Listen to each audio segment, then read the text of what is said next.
we want to show it's true for n equals to 2. So substituting k into that equation, so substitute that into the inequality.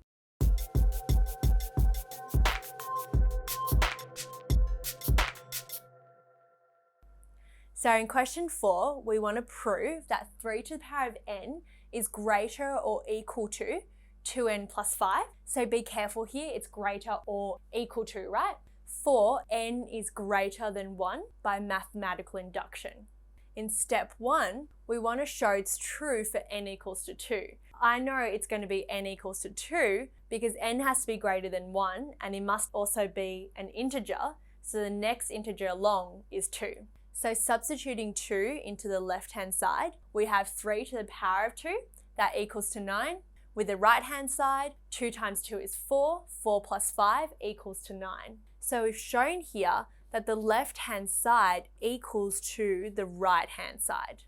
And luckily for us, what we're trying to prove is left-hand side is greater or equal to the right-hand side. So we have shown that. So therefore, the statement is true for n equals to 2. Okay, step 2, our assumption that it is true for n equals to k. So substituting k into that equation, we have that is 3 to the power of k is greater or equal to 2k plus 5. Now we want to show in step 3 that it is true for n equals to k plus 1. So substitute that into the inequality, that is 3 to the power of k plus 1. This becomes 2 times k plus 1 plus 5. So we want to show that this left-hand side is greater or equal to this side. Now let's start off by using the assumption. So instead of starting off with the left-hand side, what we're doing is we're using the assumption first.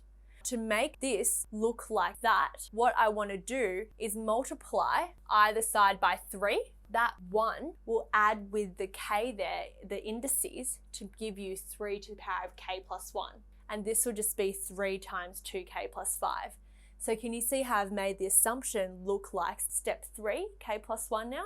Now I just need to expand that, and that just becomes 6k plus 15. Now I'm going to go back up to our inequality in step 3, and I want to work more on the right-hand side. So like the previous question, sometimes you need to work from both sides and then make it equal each other or greater than.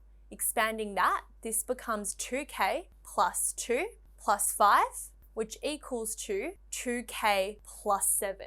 So this is what I substitute into here. 2k and 6k, 2 is definitely less than 6. So we can say that yes, this is going to be less than 6k. Also, 7 is definitely less than 15. Both 2k is less than 6k. Also, 7 is less than 15. We can say this 2k plus 7 is definitely less than 6k plus 15.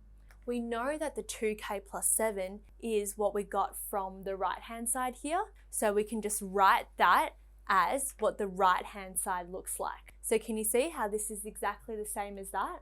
So what we've shown here is from 3 to the power of k plus 1, the left-hand side, that's going to be greater than the right-hand side. So we can make the assumption, therefore, that is that 3 to the power of k plus 1 is greater than 2 times k plus 1 plus 5, and that's true for n equals to k plus 1. Now the important point is I can only say this is true for greater than and not equal to. And why is that? Well, that's because having a look at what we have here, we can say that yes, this is greater than that, but 6k plus 15 looks nothing like 2k plus 7, so we can't say it equals to that.